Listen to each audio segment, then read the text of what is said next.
Hey everyone, welcome to my deck tech for the March 2025 Tiny Leaders Reborn League. This is the first video that I am recording and putting on YouTube, so sorry if it fucking sucks. But we're gonna just talk about some cards that are in this deck that I like. This is Crouching Kappa Hidden Dreadnought. It is a Basim even Ishaq deck that aims to put pressure on the opponent with Basim drawing cards and beating face.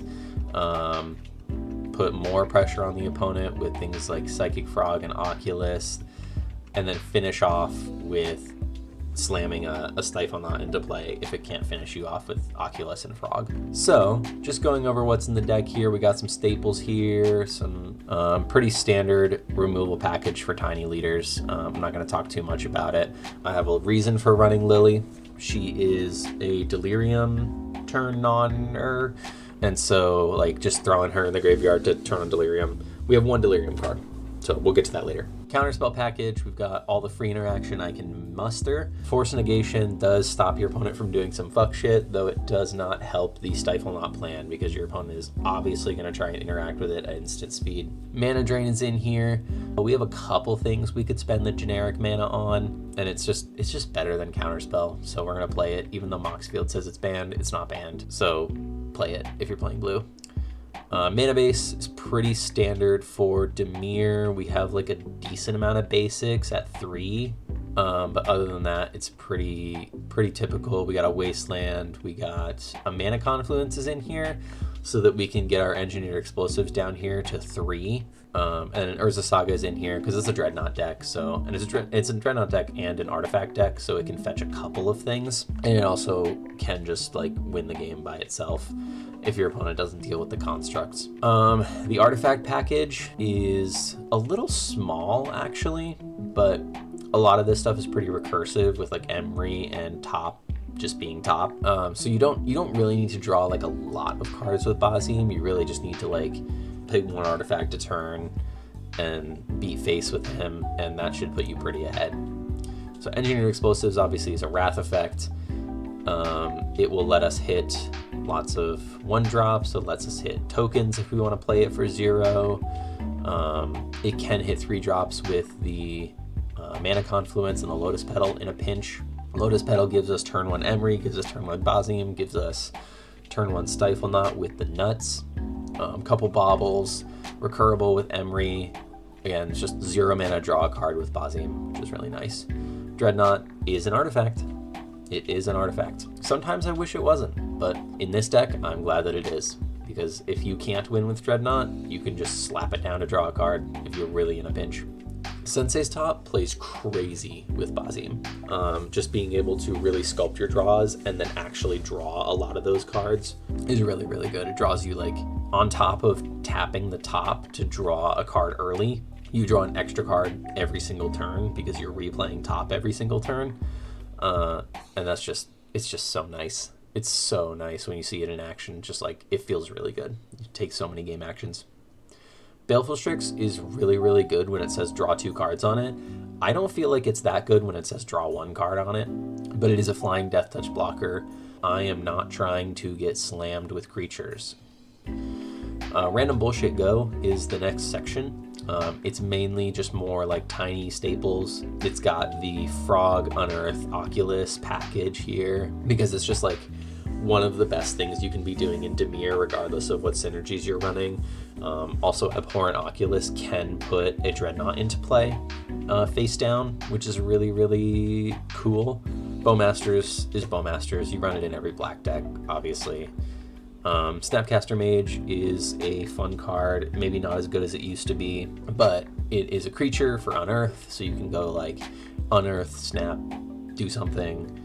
You can just snap one of the spells in the deck. Again, there's a lot of just staple instants and things in the deck, and so just flashing those back is nice, and then just having like a jump blocker or like a 2 power beater is good.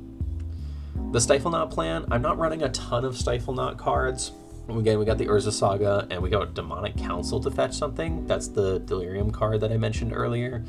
Demonic Council is a little bit of a pet card of mine, which is why I have it in the Specialist Boy section down here. It is Demonic Tutor if you have Delirium. It, in this deck, does literally nothing if you don't have Delirium, but it's very easy to get Delirium. You saw we have a bunch of artifacts we can sacrifice, we have fetch lands, we have a lot of spells that we're trying to sling, and so we're going to get Delirium pretty easily, and this deck's not doing much else with the graveyard except for casting Oculus.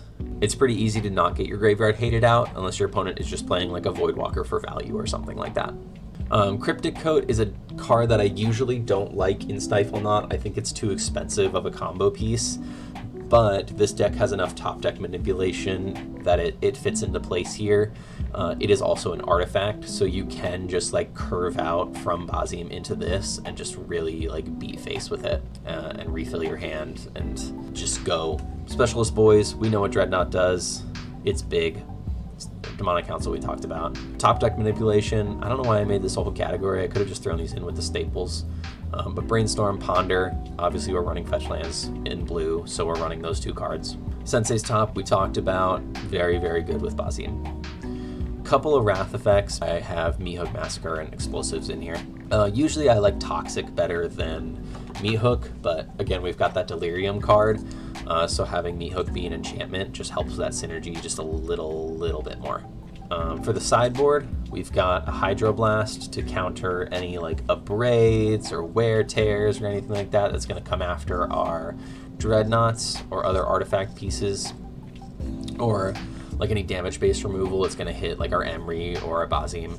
Nile Spellbomb and Lord Skitter, mainly to keep like the Slimefoot and Squee decks from beating our face in and continually reanimating their commander, because that's how I lose a lot of the time to Slimefoot and Squee, is just by getting my face wrecked by their like 3/3 and a bunch of tokens. I'm kind of relying on the counter spells to hit that food chain backup plan that I know that they have, or sometimes primary plan that I know that they have. Pithing Needle hits anything you want in Tiny Leaders. A lot of commanders have activated effects. A lot of lands have activated effects. Obviously everybody's playing the fetch lands, so having this with Urza Saga just like forces your opponent into these awkward fetch timings.